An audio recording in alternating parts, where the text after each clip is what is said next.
And in Washington, we have Steve Chaggaris, CBS News senior political editor.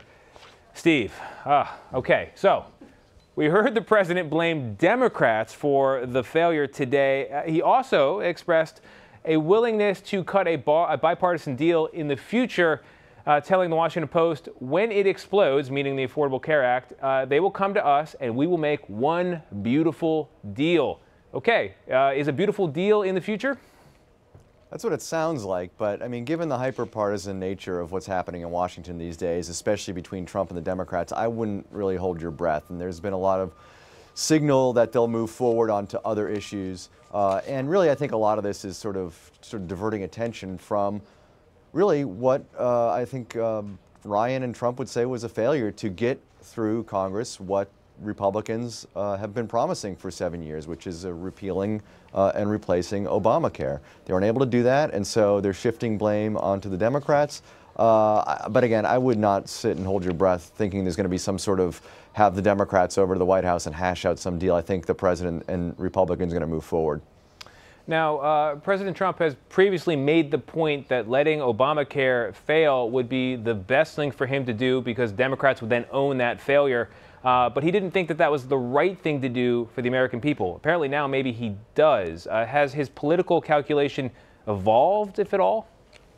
Yeah, sure it has. I mean, you know, he said that. I think it's really hard to say, I want this to fail. I want people to lose health insurance. But at the same time, he's sort of backed into a corner. Again, they were unable to get this top priority of the Republicans through a Republican Congress. With a Republican president. And so, you know, looking at this, it's first of all, he's banking on something that's far from guaranteed, which is Obamacare imploding. But on top of that, again, I think this is a shift to try to shift the attention away from the fact that they were just unable to keep this promise. Yeah, in terms of other promises, the president has signaled that tax reform is likely the next issue he'll take up. Is there hope for the Republican Party that tax reform will be an issue where there is more consensus and they'll be able to get a slam dunk here?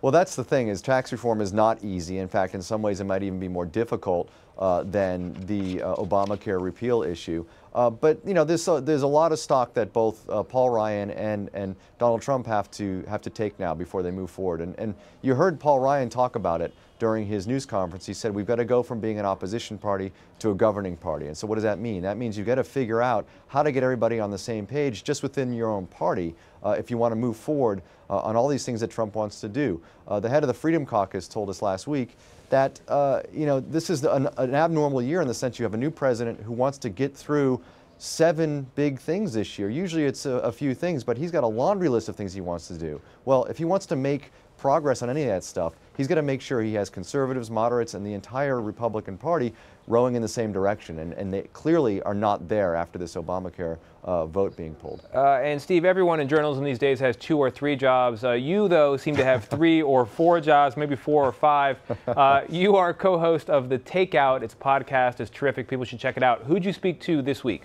So timely, we had the head of the House Democratic Caucus chairman, who is Representative Joe Crowley, a Democrat of New York. He talked about Obamacare.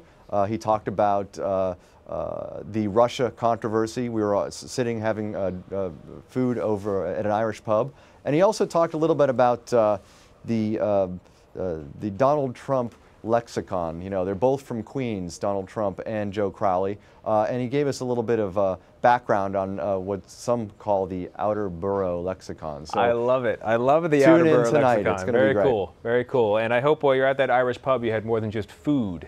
Well, I did. I can't speak for anybody else. Steve Chaggaris in Washington. Steve, thank you. Thanks, Tony. You can see Steve and Major Garrett's conversation with Democratic Congressman Joseph Crowley of New York. That is 9 p.m. tonight, right here on CBSN.